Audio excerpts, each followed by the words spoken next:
I'm just going to be breaking down basically the AI automation shift that I see right now, specifically why AI agentic workflows are better than regular workflows. And basically, if you're still over here putting things node to node with NAN or make.com, you're basically wasting your time right now because the shift has actually happened. Things are moving fast at an alarming rate. We're all still trying to adapt to the new times. And also, I want to make this very, very clear. We are still in a huge AI bubble. This is still very, very active, very, very real, right? And for anyone in this space that might be saying, oh, this won't really affect us, or anyone that's building automations, it really won't. It won't affect the people that learn to adapt, right? So all these models, everything that's happening, you have to understand everything is memory right now. That's the new big price. That's like the new gold. And when that's happening, when all these people are spending so much money on the future of this, obviously bubbles form, and most of the times bubbles burst. In fact, it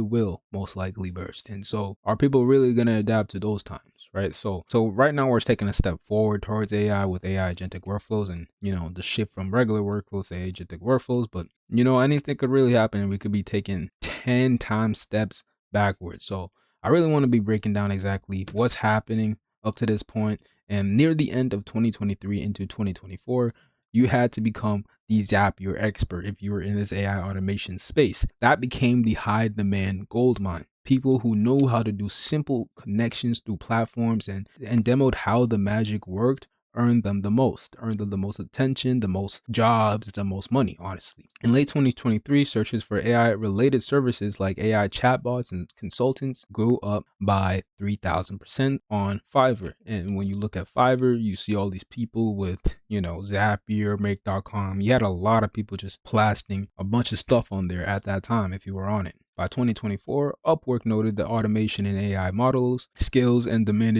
commanded premium rates, within experts earning significantly more traditional roles. And Upwork is probably still the best freelance website right now, because even I have active jobs on Upwork, and it's over here. Like, I just have my profile set up. I just tell exactly what I'm good at. I have my resumes there. I have my portfolios. I have everything in there. And you would literally, there's no way you won't get hired on Upwork. Honestly, I do recommend anyone that is probably at the bottom, zero, and really trying to get experience in any of this AI automation stuff, get into Upwork, set an up account. I'll probably make a video. Let me know in the comments below if you want to make a video exactly how to set it up. But yeah, so yeah, late 2024, the no code era really started to emerge. People stopped building simple links and started building entire automated businesses on Make's canvases, Make.com. So this was basically like the new meta when it came to the AI automation for a little bit. Not that long, but it was definitely the new meta. And this is the biggest breakthrough. It was roughly 30 times cheaper per action than Zapier. So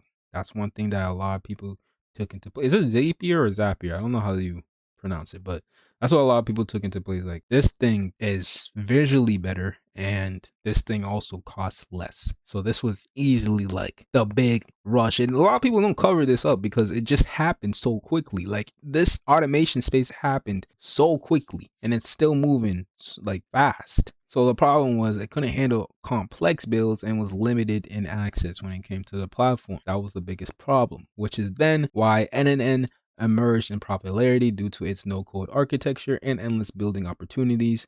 And this was around March and April of 2025 last year. NNN has been around for a while. I think ever since 2019, I believe. I'll probably be wrong about that. Let me know in the comments if I'm wrong about that. But NNN introduced the dedicated AI nodes and native support for MCPs, which it stands for Model Context Protocol, basically allowing AI to actually use the tools rather than just send the text. So NNN also offered unlimited executions if self-hosted, making it the only choice for agentic loops where an AI might need to think 50 times to solve one problem. So that was a big thing, right? That was a huge thing, and it just gave you more leverage. A lot of people then hopped in the wave and become an expert. You saw it on Fiverr and things like that, but really on Upwork a lot, and it just became my go-to when it came to all of this. I wasn't really in the space at this time. I really entered around September. So this is where we are right now, the IDE and Claude Code era. And I don't want to really say Claude Code because this could change, but same with NAN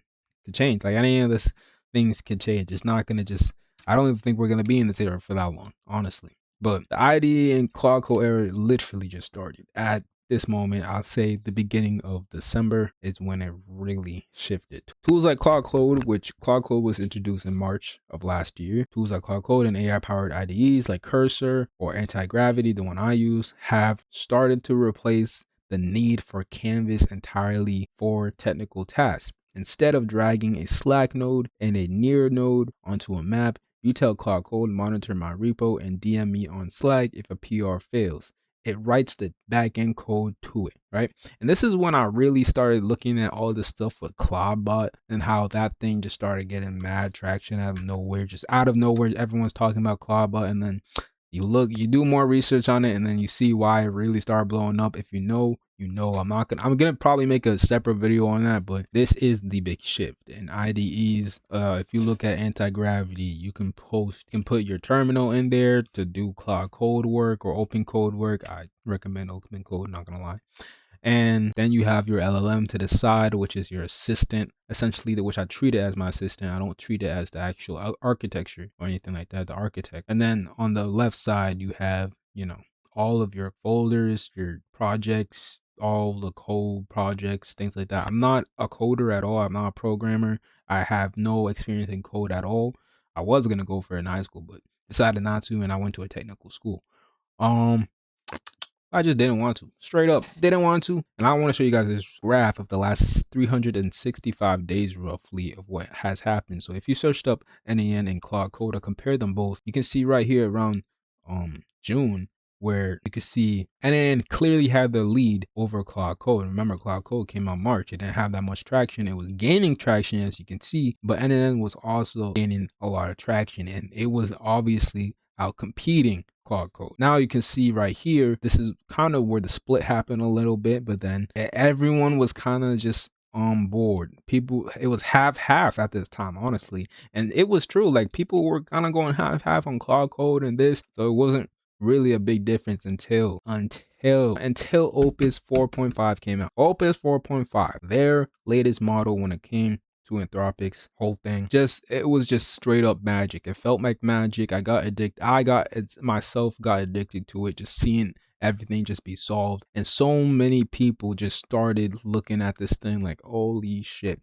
And now you can see, even with Claude, how Claude is really being like, hey, yo, no, you're not using that. Because first off, they were using Opus 4.5 to program that whole thing. That's why it was so powerful to even use it. Second off, they're going to lose money if they do that way. This is a new startup company. You got to understand, these people are not moving like idiots. These people are gonna see, all right, yeah, obviously people are gonna want to use our best project. And I don't blame them. A lot of people I see on X like, yo, this is how you lose people because you're not letting people use their things. And like, bro, what on earth do you think this is? Like, what do you think this game is, bro? You think any of these people are playing with their money? Like, look at ChatGPT, look at OpenAI and the situation they're in right now. Do you think Anthropic is gonna play that same game?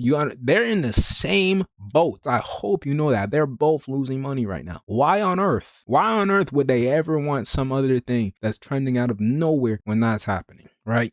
So, yeah. But the last 90 days, I really want to show you guys this. It was really around December, the end of December, and Claude Code started taking off, man. Now, Opus 4.5 came out in November 20th, I believe. But Claude Code, I think people will really start paying attention a month later, just because, people just start tweeting about it, and then the big shift. So it is now, like, I don't even use NAN like that anymore. I strictly use Claude Code and Anti-Gravity. But honestly, I just wanted to break that down real quick. And this is what is still valuable for anyone that is wondering. If you can still articulate/market your automation build in front of your audience/client, and they see the value in it, that's all that matters. If they see how valuable that thing could be to their business, that's all that matters. Not saying, even if they disagree and say, oh, I don't want to, or they see the vision, but I can't do it. That is very powerful. Your feedback is very powerful in this situation right now that we're in. If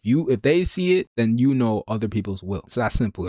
If he doesn't see it and they don't see it and that person does it, you have no chance. It's that simple. You got to get more technical. Not more technical, but you just got to think deeper. You just got to, or present yourself better. So if you leverage speed and constant iteration over perfection, you will win in the long run, 100%. And you gain the most skills because you're just iterating all the time. You see what works. And if you teach your skill to others and actively learn, in public, you're straight. So this is basically what I'm doing right now. Everything I see with Clawbot, I'm learning in public. You guys let me know if I'm wrong. Pretty sure that thing is gonna die down and it's not even called Clawbot anymore. It's called Moltbot. It's Moltbot. You know what I'm saying? Like, cool. That don't even sound better, in my opinion. But all I will say is, you really just gotta adapt to what is today. I could be talking about how great this thing is. Tomorrow, I could be talking about how you gotta move towards this now because it's over with AI at this moment. It could really shift in just a blink of an eye, man. So I just want to I want you let y'all be aware of that. But